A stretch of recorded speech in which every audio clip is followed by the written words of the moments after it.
오늘부터 3주 동안 우리는 기도에 대해서 배우겠습니다. 기도는 모든 종교에서 시행되고 있는 것이죠. 하지만 모든 기도가 하나님이 받으신 기도는 아닙니다. 사실 기도는 우리 모두에게 너무 익숙해서 잘 알고 있다라고 생각하는 그런 주제이기도 합니다. 그러나 아마도 우리들 대부분은 기도를 잘하고 있다라고 생각하는 사람들은 또한 소수일 것입니다. 기도하는 사람이 또 많지도 않은데 소수인데, 예수님은 그 가운데 이방인의 기도를 걷어내야 한다고 또 말하고 계십니다.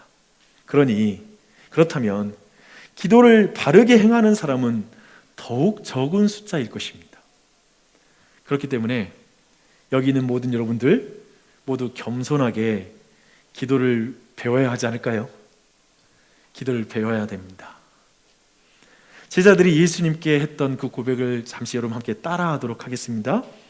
우리에게 기도를 가르쳐 주옵소서. 네, 또 기독교의 기도, 성경이 말하는 기도가 무엇인지를 여러분이 더 알아갔으면 좋겠습니다. 오늘 문답은 사실 정확하게 기도가 무엇인지를 우리에게 말해주고 있습니다. 기도는 무엇입니까? 기도는 찬양, 간구, 죄, 고백, 감사로 우리 마음을 하나님께 쏟아내는 것입니다 라고 말하고 있습니다. 다시 한번 제가 정리해 볼게요. 기도는 우리의 마음을 하나님께 쏟아내는 것입니다. 그런데 그것을 크게 네 가지로 구분하고 있습니다. 찬양, 간구, 죄, 고백, 그 다음에 감사로 나눌 수가 있습니다. 한마디로 성경적인 기도는 대화입니다. 이게 제일 중요해요. 기도의 개념에서 배우자와 한번 여러분 대화를 한번 여러분 생각해 보십시오. 배우자가 우리는 가족을 위해서 여러 가지로 수고할 때 우리는 상대를 칭찬하게 되죠.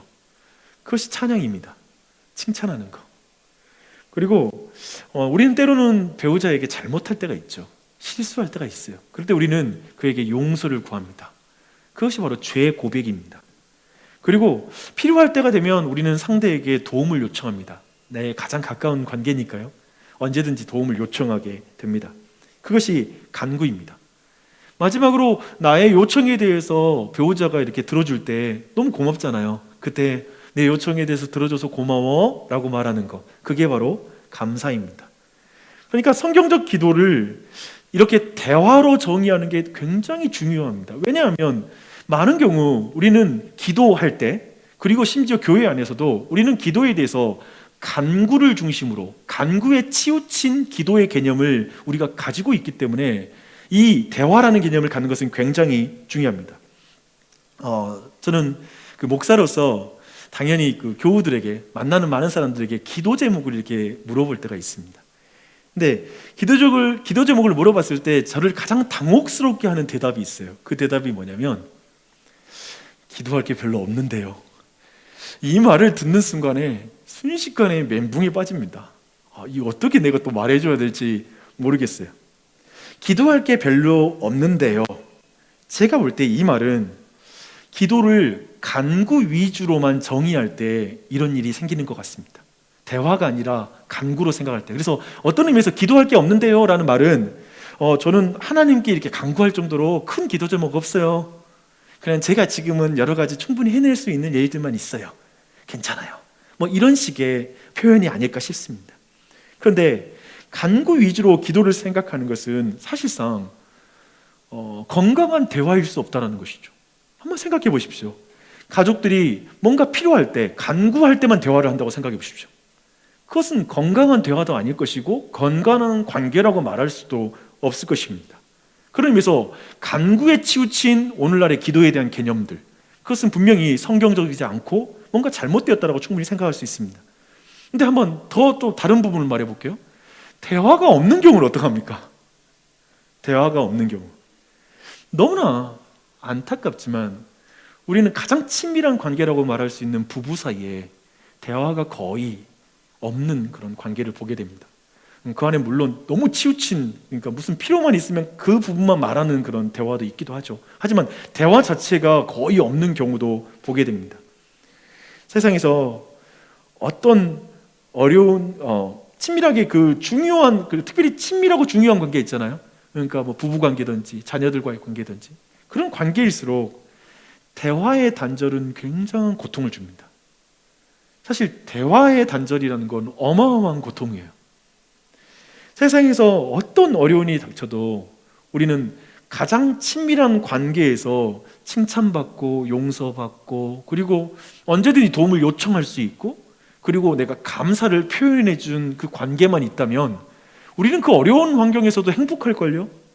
충분히 그 어려운 환경 이겨낼 수 있어요.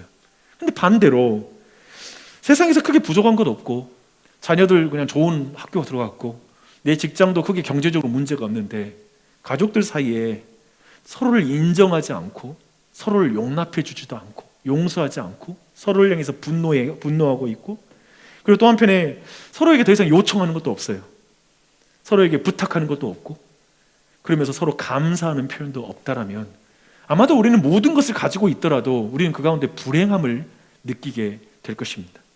그런 의미에서 대화는 치우쳤던 아니면 대화가 없다라면 이것은 우리의 삶의 질에 어마어마한 영향을 준다라고 말할 수 있겠죠. 그렇죠? 그런데 이제 제가 여러분께 질문하고 싶습니다. 여러분, 하나님과의 대화는 어떻습니까? 하나님과 대화하고 계십니까? 아니면 하나님과 대화가 치우쳐 있습니까?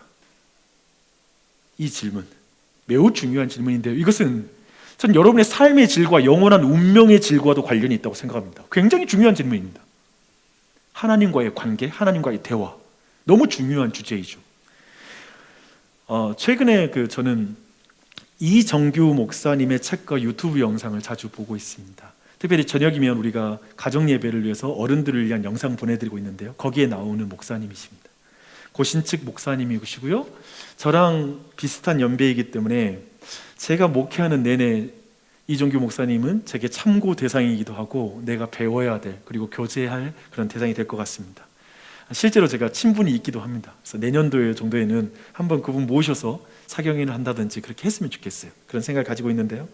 근데 그의 책에 최근에 본 책에 한 형제와의 대화가 나오더라고요. 그 내용을 제가 읽어드릴게요. 예전에 교회에 다닌 한 형제와 상담을 한 적이 있습니다. 그는 모태신앙이었고 대학 시절까지 열심히 교회에서 활동하다가 직장에 다니고 있었습니다. 그의 삶에는 하나님과의 관계는 전혀 없었는데 온통 관심은 돈과 명예, 승진, 권력, 좋은 차, 좋은 집, 휴가, 오락, 스포츠 등에 있었습니다. 일주일에 한 번 교회에 가서 예배하지만 그 외에는 기도도 성경 읽기도 하지 않은 채 믿지 않는 사람처럼 살아가고 있었습니다. 그래서 놀랍게도 그는 구원을 확신하고 있었는데 제 생각에는 좀 충격요법이 필요해 보였습니다. 그래서 아주 센 말을 했습니다. 선생님, 제 생각에는 선생님은 구원을 확신하면 안 될 것 같습니다. 뭐라고요? 그게 무슨 말입니까? 그는 크게 화를 내면서 자신은 교회에 꽤 오래 다녔으며 한때 봉사도 그리고 전도도 했고 하나님께서 살아계신 것도 확실히 믿고 있다고 말했습니다. 정말 많이 흥분한 상태였습니다. 그래서 제가 말했습니다. 저는 선생님이 기뻐할 줄 알았는데요. 아니 기뻐하다니요? 내가 왜 구원 못 받는 말을 듣고 기뻐하겠습니까? 선생님은 시간이 없어서 기도나 성경 읽기를 하지 않는다고 했습니다. 주말엔 쉬고 싶기 때문에 성도들과 교제하고 싶지 않고 주일 예배는 매번 지루해합니다. 하나님과의 교제도 없고 하나님의 말씀도 듣지 않고 당연히 그 말씀을 행하지 않습니다. 그렇다면 왜 천국에 가려고 하십니까? 천국에서는 선생님이 싫어하는 그것들밖에 없습니다. 하나님과 대화하고 그러니까 우리는 하나님이 없는 모든 조건이 같은 천국을 생각하는데 성경은 그런 걸 주장한 적이 없어요. 성경은 하나님과의 관계된 천국을 말하는 거죠. 그러니 하나님과 관계 맺는 걸 싫어하는데 왜 천국 왜 못 간다고 화를 내요? 그럴 이유가 전혀 없죠. 그 부분을 지적하는 것이었습니다. 주 안에 사랑하는 여러분, 하나님과 대화하고 계십니까? 얼마나 하고 계십니까? 얼마나 깊이 있게 하고 계십니까? 여러분은 하나님과 대화가 회복되기를 갈망하십니까? 친밀해지기를 원하십니까? 이 말은 오늘 말씀 가운데 여러분과 하나님과의 관계를 점검하라는 말입니다. 그런 시간이 됐으면 좋겠어요. 이곳에는 어쩌면 하나님과 대화를 한 번도 제대로 해본 적이 없는 것 같아 라고 생각하는 분도 계실 수 있고요. 또한 정말 한때 기도를 열정적으로 했었는데 지금 그 대화를 멈추고 있는 것 같은 그런 마음 가지고 있는 분이 계실 수 있습니다.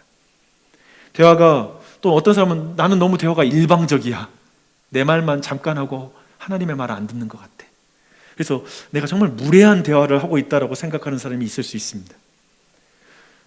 이 모든 분이 이 자리에 계시다면 좋습니다. 아주 좋아요. 우리 모두는 그래서 기도를 배워야 됩니다. 그리고 이 기도를 배우고 그걸 실천해야 되는 줄 믿습니다. 특별히 오늘과 다음 주는 시편을 통해서 우리가 기도에 대해서 알아볼 것이고요. 그리고 그 다음 주에는 우리가 주기도를 통해서 우리가 기도에 대해서 더욱더 배우도록 하겠습니다. 오늘 우리가 보는 시편 22편은 다윗이 쓴 그런 기도문입니다. 근데 다윗의 기도는 이런 절규로 시작하고 있어요. 내 하나님이여, 내 하나님이여, 어찌하여 나를 버리셨나이까. 다윗에게 하나님이 어떤 분인 줄 한번 주목해 보십시오. 지금 다윗은 하나님을 어떻게 고백하냐면 나의 하나님이라고 고백합니다. 나의 하나님. 근데 이 나의 하나님이란 말은 사실 매우 친밀한 관계를 표현하는 것입니다. 여러분이 누구에게 나의라는 말을 표현한지 보십시오. 이 세상에서 여러분이 나의라고 표현을 쓰는 사람이 누군지 한번 생각해 봐요. 곧 추석인데요. 할머니들이 이제 손주 손녀가 오면 뭐라고 하죠? 내 새끼 왔냐?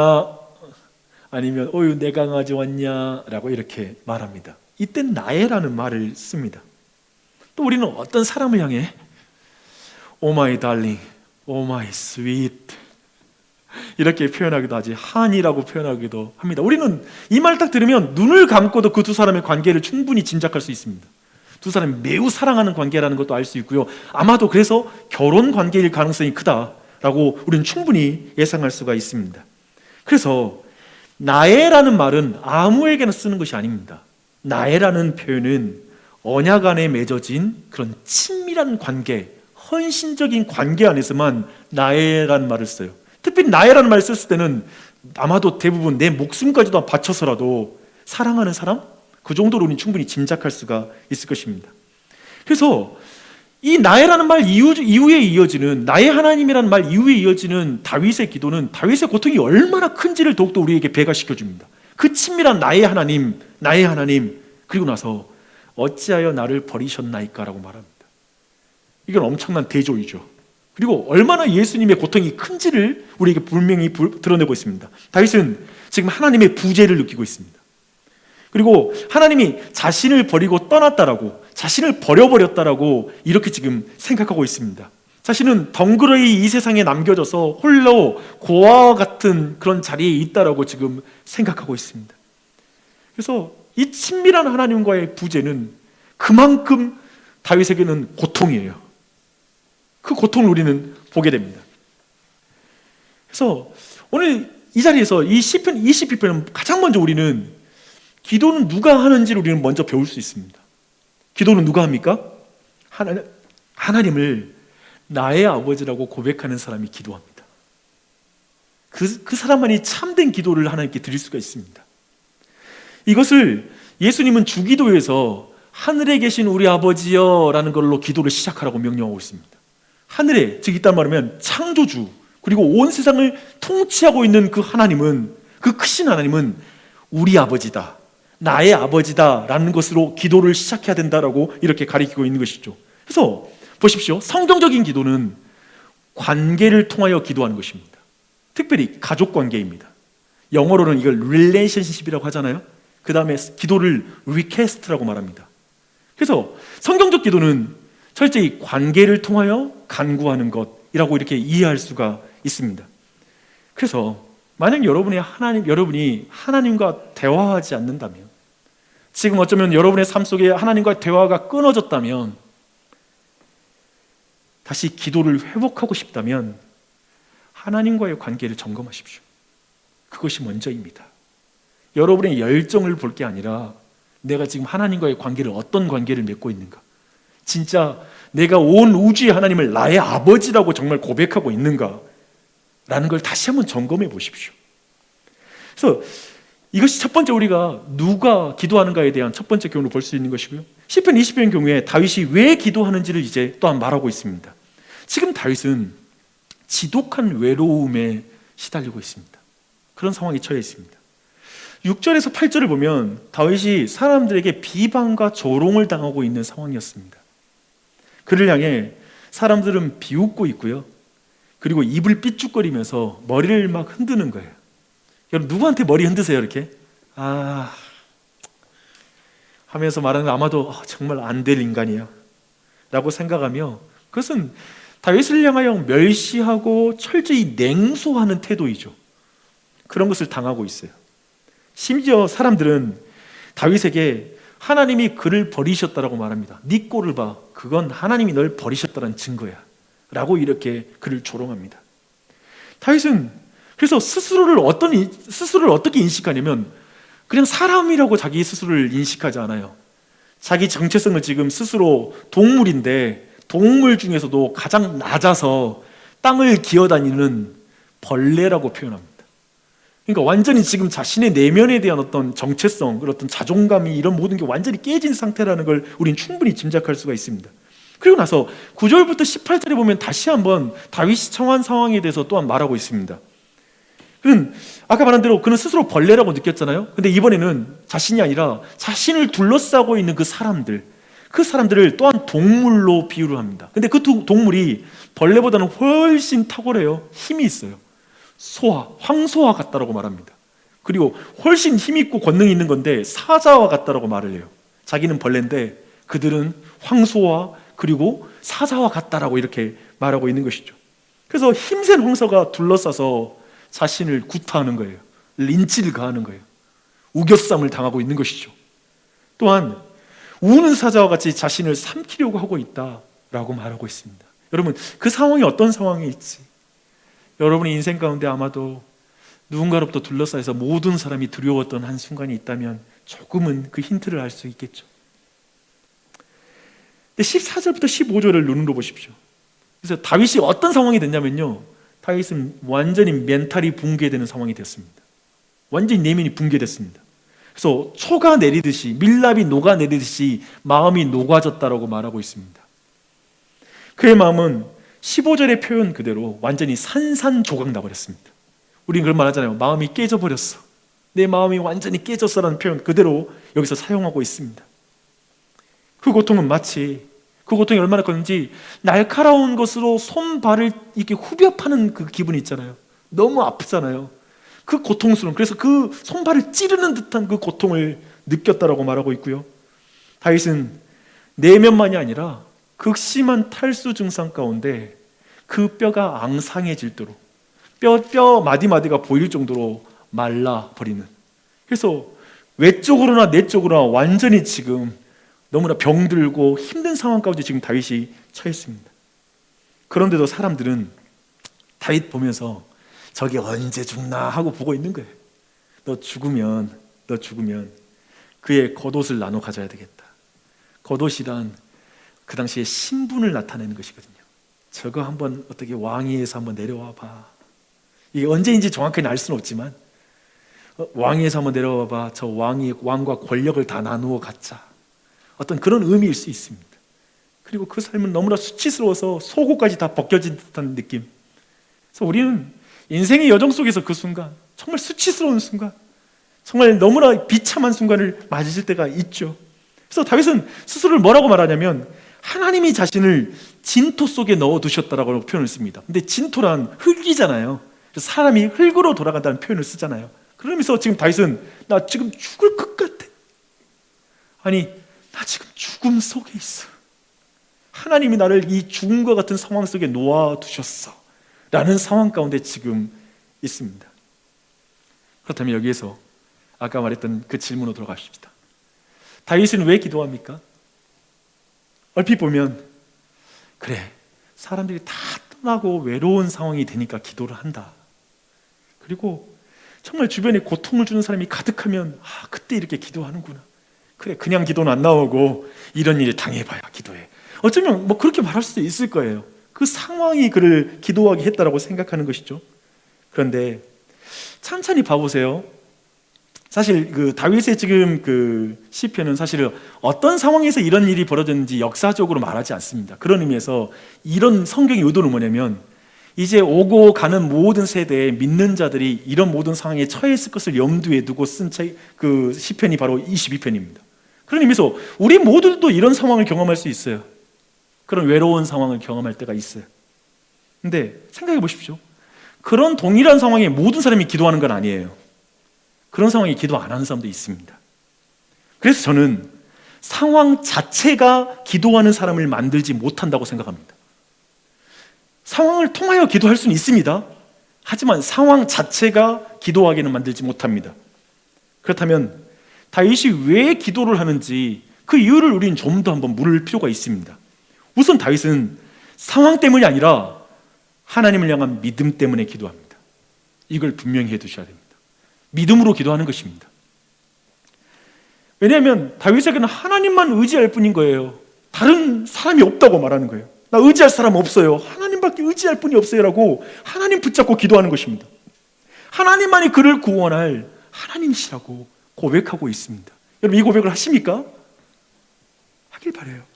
특별히 시편 22편에서 우리는, 저는 다윗의 믿음을 두 가지로 좀 시편 22편에서 좀 볼 수 있다고 생각해요. 그 두 가지를 여러분 한번 들으시면서 여러분에게 그러한 믿음이 있는지 한번 확인해 보십시오. 먼저 이중 고통이 다윗의 믿음을 드러낸다고 생각합니다. 자, 이중 고통이 무엇인지 이제 설명해 드릴게요. 이중 고통이란 이것입니다. 1절과 2절에서 보는 것처럼 다윗은 하나님께 기도했지만 상황이 변하지 않습니다. 하나님이 기도를 응답하는 것 같지가 않은 거예요. 자기의 신음소리를 듣지 않는 것 같은 거예요. 그래서 신자들은 또 다른 고통을 경험하게 돼요. 지금 사람들 때문에 힘들어. 너무 외로워서 힘들어. 현실적으로 힘들어. 근데 하나님을 믿고 있는 신실한 그리스도인들은 또 다른 고통이 있어요. 하나님이 날 그대로 내버려 두고 있다는 고통이에요. 기도하는데 바로바로 바뀌지 않는 것에 대한 하나님이 떠나는 것 같은 하나님의 부재의 고통이에요. 그걸 경험한다는 거예요. 그리고 그럴 것이, 다윗은 정말 믿음이 있거든요. 뭐라고 말하냐면, 하나님은 이스라엘의 찬송 중에 임재하는 분이십니다. 그리고 그 백성이 하나님을 의지하면 하나님은 그들을 구원하셨습니다. 역사를 아는 거예요. 구약 성경을 잘 알고 있는 거예요. 하나님 어떻게 하시는지 너무 잘 알고 있는 거예요. 하나님에 대한 믿음이 없어서 다윗이 그런 게 아니라, 고통을 느끼는 게 아니라 믿음이 있어서 고통을 느끼는 거예요. 그런데 그의 기도에는 반응하지 않으시는 거죠, 하나님이. 우리는 여기에서 신자의 이중 고통을 보게 됩니다. 세상에서 인생들로 인해 고통당할 때 하나님이 고통에서 건져주지 않는 것 같아서 고통을 당하는 것이요, 세상에서 사람들이 나를 멀리할 때 하나님마저 나를 멀리하고 있다는 느낌을 받음으로 고통을 당합니다. 홀로 덩그러이 외로운 순간에 하나님이 자신을 떠난 것 같아서 또 고통을 느끼게 됩니다. 기도를 해도 하나님이 응답을 하지 않으니 너무 고통스러운 것입니다. 그래서 다윗은 고백하는 거예요. 나의 하나님, 나의 하나님, 어찌하여 나를 버리셨나이까? 그리고 주께서 나를 죽음의 진토 속에 넣어두셨나이다. 그러니까 주님이 거기다 넣어두셨다고 고백하는 거예요. 그래서 여러분 주목하십시오. 어찌하여 나를 버리셨나이까? 라고 진짜 고백할 수 있는 사람은 하나님을 나의 하나님이라고 믿는 사람만이 이 고백할 수 있어요. 이 고백 아무나 하는 게 아니에요. 하나님 안 믿는 사람이 이걸 고백할 이유가 없잖아요. 하나님을 참으로 나의 하나님을 믿는 사람이, 주님 어떻게 나를 버리셨어요? 하나님 왜 나를 이대로 내버려 두세요? 욥을 보세요. 욥기 내내 말하는 거예요. 왜요? 왜 내게 이런 상황이 펼쳐지는 거예요? 하나님 살아계시는데 어떻게 의인이 고난을 당해요? 왜 이런 일이 벌어지죠? 왜 이 세상이 이렇게 불의하게 움직이죠? 왜 이렇게 정의롭게 이 세상이 운영되지 않고 있는 거죠? 하나님의 성품에 맞지 않잖아요. 하나님 왜 이러냐고요? 욥이 그렇게 절규하는 것은 하나님을 나의 하나님으로 믿기 때문입니다. 그래서 제가 한 가지 기도하지 않거나 특별히 정말 그 구원을 의심할 수 있고 어쩜 진짜 불안한 믿음이라고 볼 수 있는 교우들이라고 할 수 있는 사람들이 어떤 부류냐면, 가장 위험한 사람은 이중 고통을 못 느끼는 신자들입니다. 그러니까 하나님의 성품에 부합하지 않는 현실과 기도에도 바꾸지 않는 현실 속에서 아파하지를 않는 거예요. 뭐 기도도 근본적으로 안 할 뿐만 아니라, 왜냐하면 또 이러면서 어떤 생각인 줄 아세요? 정말 재밌는 게 뭐냐면, 기도해서 하나님이 응답 안 하면 하나님께 실망할 수 있으니까 그냥 기도 안 할래요. 뭔 소리야 이게? 그 뭐냐면, 하나님께 나를 버리셨나이까라는 말 자체가 불경하게 생각해요. 그러면서 기도는 안 해요. 저는 이게 굉장히 위험하다. 도리어 이것이, 이 이중 고통을 못 느끼는 신앙은 근본적으로 자신의 신앙을 점검해야 된다고 저는 생각해요. 그래서 그 고통을 느끼는, 그러면서 첫 번째, 이중 고통을 통해서 다윗의 믿음을 한번 볼 수가 있고요. 두 번째, 이중 고통 다음으로 10편 22편에서 확인할 수 있는 다윗의 고통은 뭐냐면, 그래도 다윗이 끝까지 기도한다는 것입니다. 기도하는 믿음입니다. 중요합니다. 다윗은 하나님이 자신을 버렸다고 말했잖아요. 그런데도 기도를 멈추질 않아요. 이거예요, 이거. 19절에서 다윗은 다시 기도합니다. 여호와여, 멀리하지 마옵소서. 나의 힘이시여 속히 나를 도우소서. 주 안에 사랑하는 여러분, 다윗은 하나님밖에 의지할 분이 없어요. 내게 도울 사람이 없습니다라고 말해요. 그러나 오늘날 우리에게 너무 도울 사람이 많잖아요, 그렇죠? 의지할 사람이 너무 많죠. 의지할 시스템도 많겠죠. 아니, 다윗은 근본적으로 하나님밖에 도울 분이 없다라고 고백하는 거예요. 사실 앞에서 이중 고통까지 말하는 건 철학자들도 거기까지 가요. 제가 볼 땐 타종교인도 거기까지 가요. 사실 앞에 내가 이중 고통을 느끼는 게 믿음의 증거라고 말했는데 반쪽만 내가 말했을 뿐이에요. 제가 찬찬히 보니 거기까지 말하는 건 철학자들도 가는데 이런 식으로 말하는 거죠. 아니, 하나님이 계시다면 왜 이런 일이 벌어집니까? 아니, 하나님이 계시다면 저렇게 예수님 잘 믿는 사람이 왜 고난당해? 왜 죽어? 교통사고 당해? 이 말은 철학자나 불신자들도 거기까지 돌입합니다. 그런 질문해요.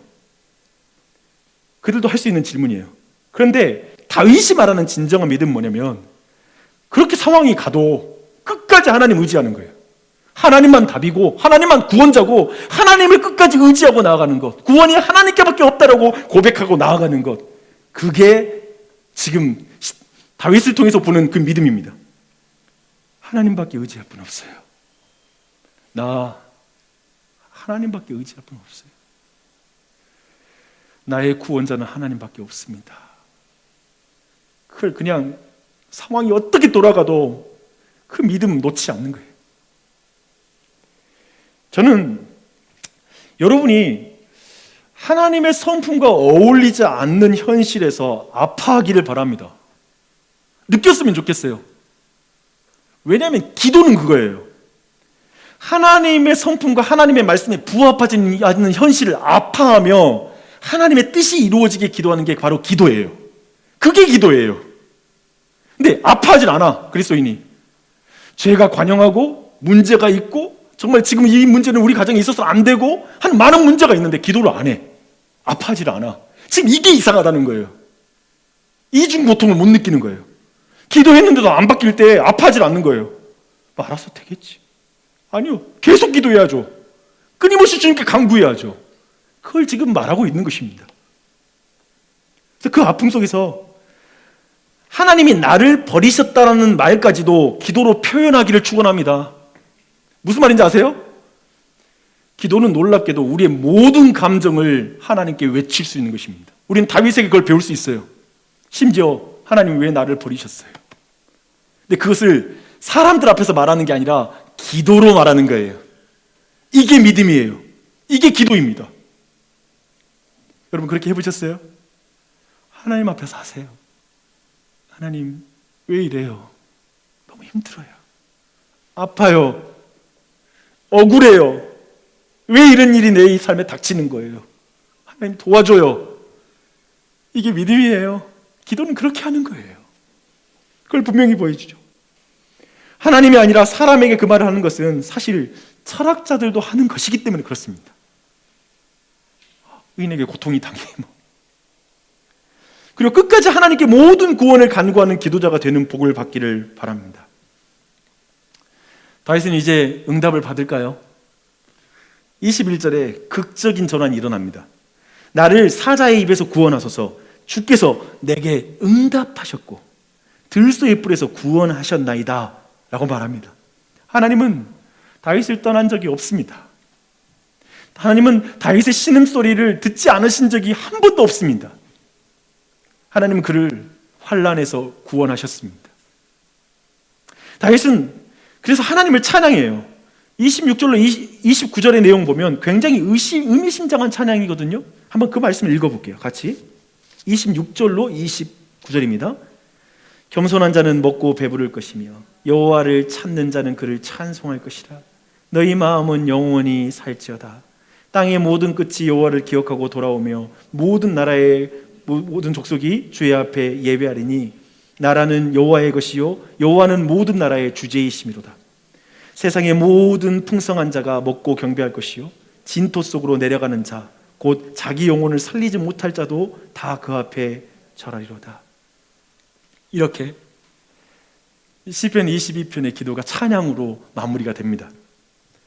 오늘 우리는 다윗의 기도를 통해서 다윗으로부터 우리가 기도를 지금 배우고 있습니다. 네, 다윗은 누가 기도하는지 그리고 왜 어떻게 기도하는지를 우리에게 잘 보여주고 있습니다. 하나님을 가족관계, 나의 아버지로 믿는 자, 그렇게 관계하는 자가 기도하는 것이죠. 그리고 하나님의 임재, 그리고 하나님의 성품과 어울리지 않을 것 같는 현실, 하나님의 말씀과 괴리가 있는 내 삶, 하나님이 임재한다면 내 삶에 잊지 말았어야 할 어떤 어려운 일들, 문제 앞에 그걸 아파하는 거, 그걸 아파하며 자신의 감정을 하나님 아버지께 가감없이 표현하는 게 기도입니다. 가감없이.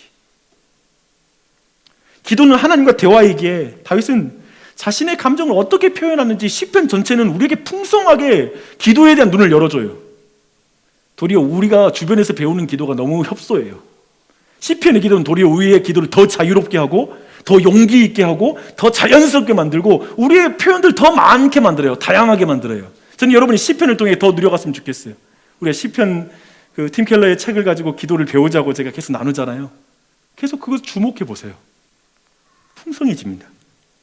다윗은 끝까지 자신이 여호와의 것이요 여호와는 모든 자의 주제이시다 라는 그 사실을 끊임없이 인정하면서 주님께 간구합니다. 다윗은 현실 속에서 절대 간구의 대상을 끝까지 바꾸지 않아요.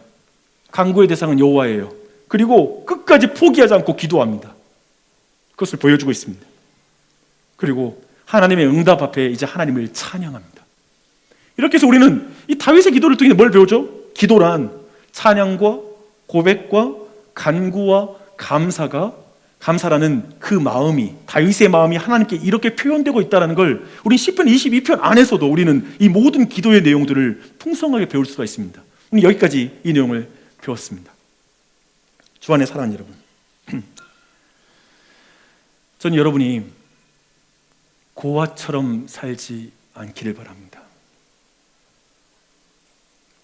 하나님을 나의 하나님이라고 부르며 기도하지 않는 것은 고아처럼 신앙생활하는 것입니다.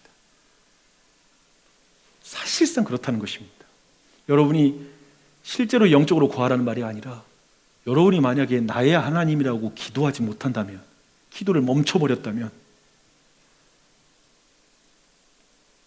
여러분 지금 어쩌면 고아처럼 신앙생활을 하고 있다는 것입니다.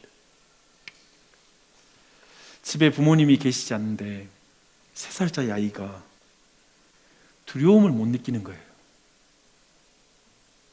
얘가 전혀 부모님의 부재를 못 느끼는 거예요. 얘가. 여러분 이 아이가 어떻게 생각이 드세요? 안정적인 아이라는 표현을 안 쓸 것입니다. 얘가 지금 뭔가 부모님과의 관계, 정서적 유대 관계가 뭔가 단절된 어떤 장애가 있다는 생각을 갖게 될 것입니다. 그리스도인들이 하나님 아버지가 부재한 것 같은 상황에 고통을 못 느끼는 거예요. 하나님의 그 친밀한 관계가 깨졌는데도 그렇게 삶의 질에 큰 영향이 없는 거예요. 그러니까 오늘날의 그리스도인의 삶, 어쩌면 교인들, 하나님과의 관계와 말씀이라든지 이런 대화가 없는데 삶의 질이 큰 장애물이 안 돼. 사라지네? 이상한 것이죠. 아이가 아버지께 필요한 것을 요구하지 않는 것은 부모에게 모욕이 됩니다. 이제 10살도 안 된 아이가 제가 알아서 할게요. 제가 알아서 돈 벌어서 쓸게요. 부모님께 요구를 안 하는 거예요. 간구를 안 해요. 그럼 부모님한테는 굉장히 모욕적이에요. 네가 나를 지금 뭘로 봐? 내가 너 아버니까 나한테 당연히 너가 편하게 요청할 수 있어야 되지. 간구해야지. 물론 청소년 때 지나치면 피곤합니다. 근데 아이들은 부모니까 그렇게 요청하죠.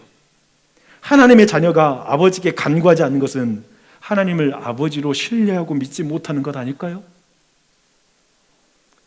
고아처럼 외롭게 인생의 길을 걷지 마십시오. 저는 여러분에게 정직하게 다시 한번 질문합니다. 그리고 여러분 대답해 주셨으면 좋겠습니다. 마음으로 대답하십시오. 우리는 왜 이렇게 기도를 안 할까요? 우리의 하나님과의 대화는 왜 이렇게 빈약할까요? 신앙생활을 참 오래 해도 이 부분은 잘 잘하지 않는 것 같습니다. 저도 어렵더라고요. 왜 그럴까요?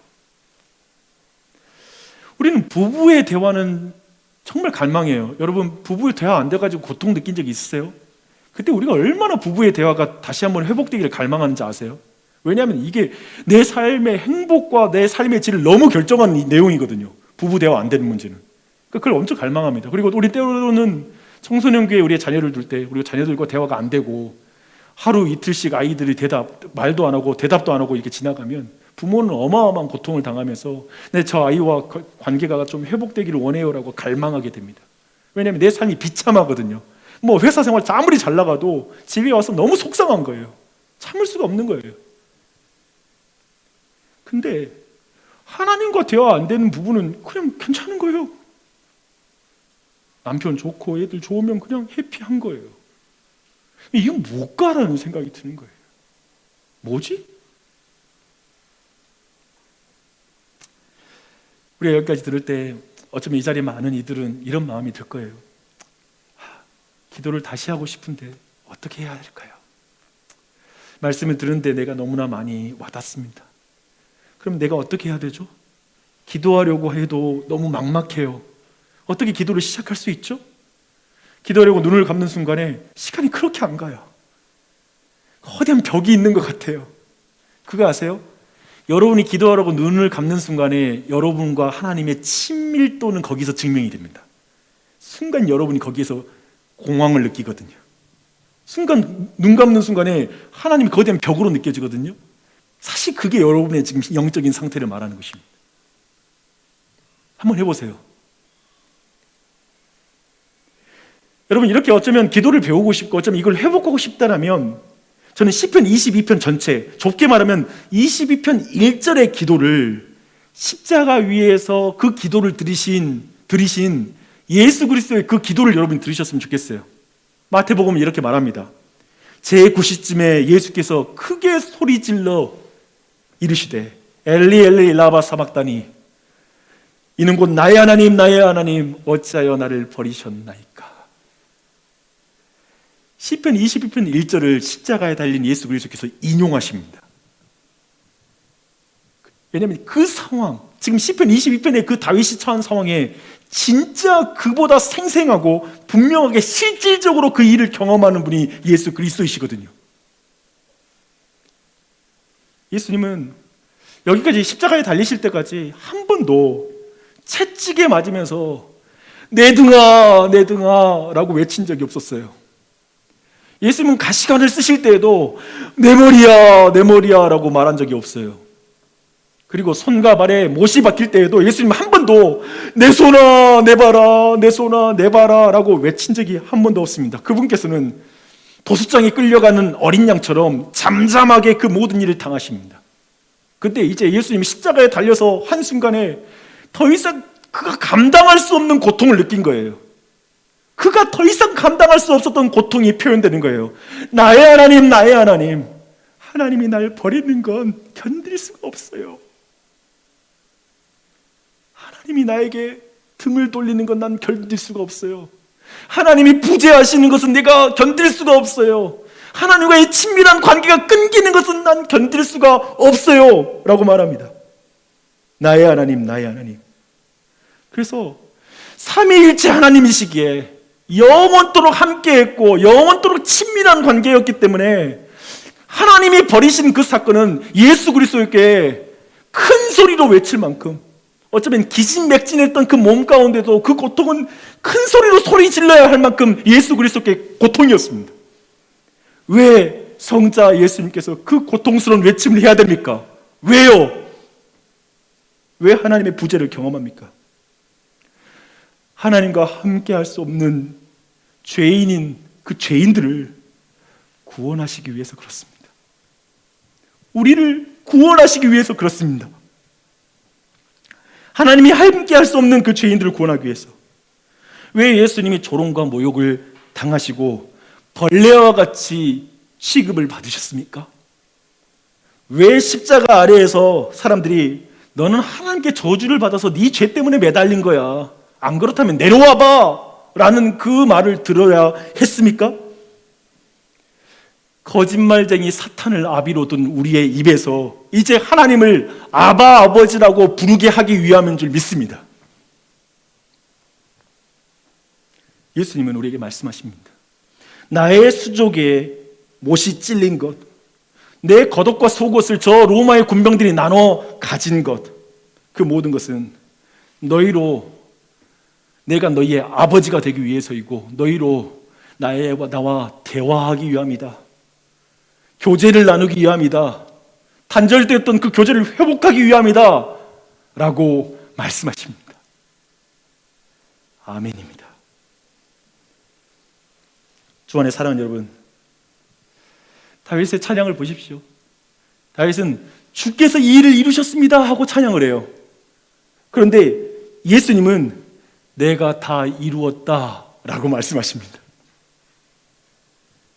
즉 여기서 테테스텔로이라는 단어를 쓰는데요, 내가 다 이루었다는 의미는 뭐냐면 너희들이 갚아야 될 모든 빚과 모든 것을 내가 마지막 한 푼까지 다 갚았다. 속전을 지불했다. 이제 계약 끝났다. 넌 내 것이다 라는 말씀입니다. 그리고 나서 우리에게 말씀하셨습니다. 이제 너희는 내 이름으로 기도하라. 예수의 이름으로 기도해라. 이제 너희들은 하나님과 대화를 할 수 있는데, 그 대화를 할 수 있는 건 내 이름으로 기도하는 건 뭐 부적처럼 거기다 붙일 때 기도가 그게 예수의 이름이 아니라 내가 이룬 모든 공로, 자격을 네가 가지고 있다. 내 자격으로는 하나님 만나는 것이다. 그렇게 말씀하고 있습니다. 이 말은 기도에 있어서 우리가 자격을 갖추고 기도하고 싶어하지 않는 분에게 우리가 말을 건다는 말이 아니에요. 아까 말했잖아요. 저는 그런 생각이 들어요. 진짜 관계 깨진 사람한테 가서 말 먼저 거는 거 힘들어요.